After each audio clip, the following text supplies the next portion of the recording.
Modi cabinet ने जातीय जनगणना को मंजूरी दे दी है। मूल जनगणना में ही जातीय गणना होगी।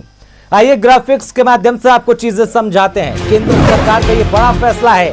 केंद्र सरकार अब जाति जनगणना कराएगी। Cabinet committee on political affairs में ये बड़ा फैसला लिया गया है। जातियों की गिनती अगली जनगणना में की जाएगी। कांग्रेस ने जाति जनगणना पर सिर्फ सर्वे कराया। कई राज्यों की जातिगत जनगणना से भ्रांतियां फैली। जाति की गणना मूल जनगणना में शामिल नहीं होनी चाहिए। केंद्र सरकार का बड़ा फैसला है। अलग अलग बयान हमें अभी से ही देखने को मिल गया। आपको बताते चलें, बुधवार को हुई सीसीपीए की बैठक में मोदी सरकार ने यह बड़ा फैसला लिया है। केंद्रीय मंत्रिमंडल के फैसले के बारे में जानकारी देते हुए केंद्रीय मंत्री अश्विनी वैष्णव ने कहा, कांग्रेस की सरकारों ने जाति जनगणना का विरोध किया है। कांग्रेस ने प्रस्ताव के बावजूद सिर्फ सर्वे कराया। कांग्रेस ने अपने लाभ के लिए इसका उपयोग किया। कई राज्यों ने जातिगत जनगणना की है, जिससे भ्रांति फैली। जाति की गणना मूल जनगणना में शामिल होनी चाहिए।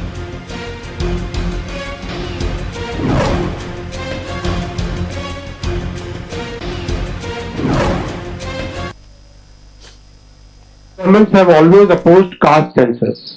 Caste was not included in all the census operations conducted since independence.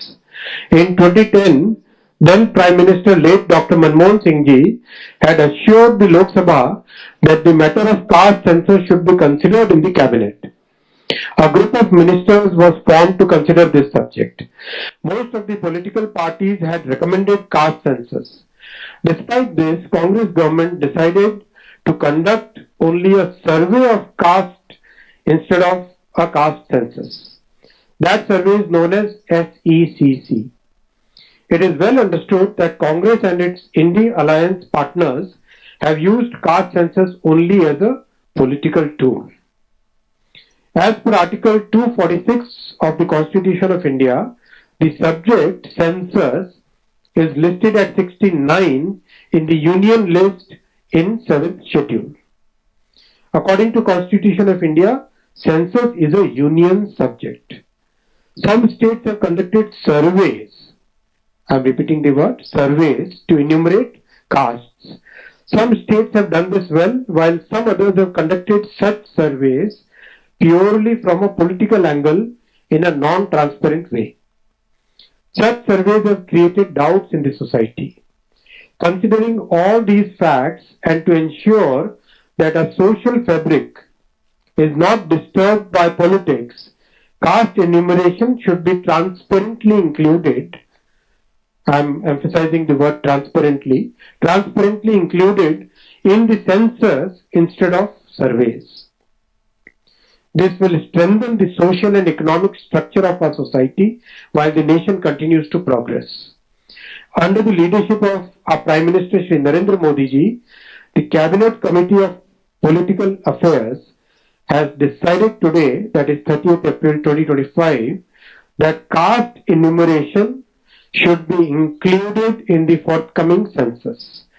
This demonstrates that a government is committed to the values and interests of a society and country. Like in the past, when a government had introduced 10% reservation for the economically weaker sections of the society without causing any stress in any. तो केंद्रीय मंत्री का यह पूरा बयान हमने आपको सुनाया और इसी खबर पर तमाम जानकारी के साथ हमारे सहयोगी रुचि शर्मा राजधानी रांची से लाइव हमारे साथ जुड़ी हुई है। रुक कर लेते हैं उनका।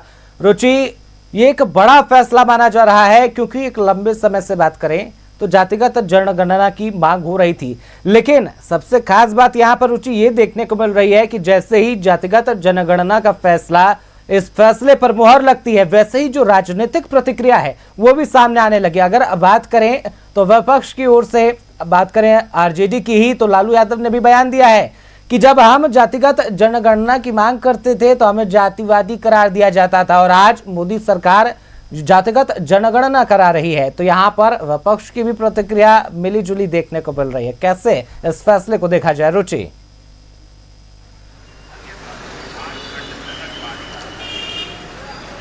बिल्कुल आदित्य, देखिए ये बड़ा और ऐतिहासिक फैसला कर सकते हैं और राजधानी रांची के हरमू चौक पर उपस्थित है। आम जनों की उपस्थिति हमारे साथ है। आम जनमानस इस जातिगत जनगणना पर क्या कहती है, क्योंकि राजनीति इस पर काफी पहले से हो रही थी कि जातिगत जनगणना जो है वो होनी चाहिए, लेकिन देखिए इस पर केंद्र पर भी आरोप लग रहे थे कि केंद्र सरकार नहीं चाहती है कि जातिगत जनगणना हो। अब जब केंद्र ने निर्णय लिया है तो देखिए कई नेताओं की, खास करके बीजेपी प्रदेश स्तर पर नेताओं की बात करें तो केंद्रीय रक्षा राज्य मंत्री संजय सेठ का भी रिएक्शन आया है। उन्होंने कहा है कि ये जो है इससे आर्थिक मजबूती मिलेगी, इससे जाति यानी जिसकी जितनी भागीदारी और हिस्सेदारी की बात होती थी वो पता चल पाएगा और उन तक लाभ पहुंच पाएगा। तो कई सारी बातें जो है वो कही जा रही हैं, लेकिन आम जनता इसे किस रूप में देख रही है? आप सर पूर्व में पार्षद रहे, जातिगत जनगणना जो है वो पहले से ही एक बड़ा विषय बना हुआ था, आज केंद्र के निर्णय को किस रूप में देखते? देखिए पार्षद की जहाँ तक बातें हैं तो पार्षद के लिए तो जातिगत जनगणना आवश्यक है ही, लेकिन ये पूरे देश में विभिन्न राज्यों में राज्य सरकार के द्वारा ये एक राजनीतिक मुद्दा बनाया गया था कि जातिगत जनगणना होनी चाहिए, जिसकी जितनी भागीदारी उसकी उतनी हिस्सेदारी। तो ठीक है, इस पर केंद्र सरकार ने मोहर लगाते हुए यह स्पष्ट किया है कि अब जो पूरे देश में जनगणना होगा उसमें जाति का भी सर्वे हो। बढ़िया बात है, जाति का सर्वे सरकार करवा ले, भाषा का सर्वे करवा ले, सारा सरकार सर्वे करवावे कौन किसका कहाँ का खतियानी है और कितने दिन से कहाँ रह रहा है। अगर सब कुछ का सर्वे हो जाता है तो यह पूरे देश में स्पष्ट हो जाएगा और काम करने में सरकार को सहायता मिलेगी। देखिए काम करने में सरकार को सहायता मिलेगी आम जनों तक, आप किस रूप में देख रहे हैं? देखिए ये जाति जनगणना बहुत जरूरी है और विपक्ष के जो प्रतिपक्ष के नेता राहुल गांधी जी हैं उन्होंने बहुत दिनों से चिल्ला रहे हैं कि जाति जनगणना होनी चाहिए, लेकिन देर से सुनी केंद्र सरकार भाजपा की से, लेकिन तंदुरुस्त सुनी। और जाति जनगणना होनी इसलिए जरूरी है कि जाति जनगणना में ये भी चलेगा कि कौन अपर कास्ट हो या लोअर कास्ट हो या कोई भी कास्ट हो कितना है और उनकी संख्या कितनी है, उनकी आर्थिक स्थिति कैसी है। कोई जरूरी नहीं है कि जो अगर अपर कास्ट का है तो वह भी आर्थिक दृष्टिकोण से पिछड़ा हुआ है, तो ये सब पता चलेगा। लेकिन है ना, मोदी सरकार देर से सुनी लेकिन तंदुरुस्त सुनी, इसके लिए हम उनको बधाई देते हैं, धन्यवाद।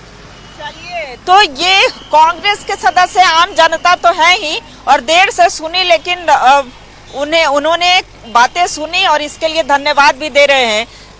कई मायनों में देखा जा रहा है कि काफी सकारात्मक अगर आम जनों की बात करें तो प्रतिक्रियाएं आ रही हैं। कितना इसे सकारात्मक देख रहे हैं या जातिगत जनगणना के निर्णय को किस रूप में देखिए सबसे पहले तो ये जो निर्णय है इसका हम स्वागत करते हैं, चूंकि हम इसी व्यवस्था में जीते हैं, भारत में होनी चाहिए, लेकिन सिर्फ राजनीतिक फायदा के लिए नहीं होनी चाहिए। ये जो जातिगत जनगणना हो रहा है यह राजनीतिक फायदे के लिए हो रहा है कि हम जो बड़ी जो ज़्यादा जनसंख्या में जो जातियां हैं हम उनको लोक लुभावना वादा दे करके हम अपने पक्ष में कांग्रेस को तरफ कर लें। यही कांग्रेस जब सत्ता में थी तो इसका राजनीति की बात नहीं करेंगे सर, आम जनों के लिए जातिगत जनगणना जो है वो कितना फायदेमंद साबित होगा? हमारे हिसाब से तो कोई फायदेमंद होने नहीं जा रहा तब तक कि आप इसको आर्थिक रूप से जातिगत जनगणना कीजिए। जो जाति के लोग आर्थिक रूप से अगर कमजोर हैं उनका भी गणना होना चाहिए साथ में, तब जाके इसका फायदा दिखेगा। चलिए, तो जातिगत जनगणना को आम जनता किस रूप में देख रही है? और देखिए यहाँ हरमू चौक पर उपस्थित हैं कई लोग जो हैं आते जाते अनुभवी व्यक्ति हैं। जी रुचि, बिल्कुल आप ग्राउंड जीरो पर मौजूद हैं और तमाम लोगों से बातचीत भी कर रही हैं कि किस तरीके से लोगों की आखिरकार क्या प्रतिक्रिया है। तो जैसा कि आपने अलग अलग लोगों से बातचीत की, लोगों की भी यहाँ मिली जुली प्रतिक्रिया देखने के लिए मिल रही है। फिलहाल नजर बनाए रखिएगा, लोगों से जानिए कि आखिरकार और लोगों की क्या प्रतिक्रिया है। फिलहाल के लिए बहुत बहुत धन्यवाद, तमाम अपडेट आपने हमारे साथ साझा किए।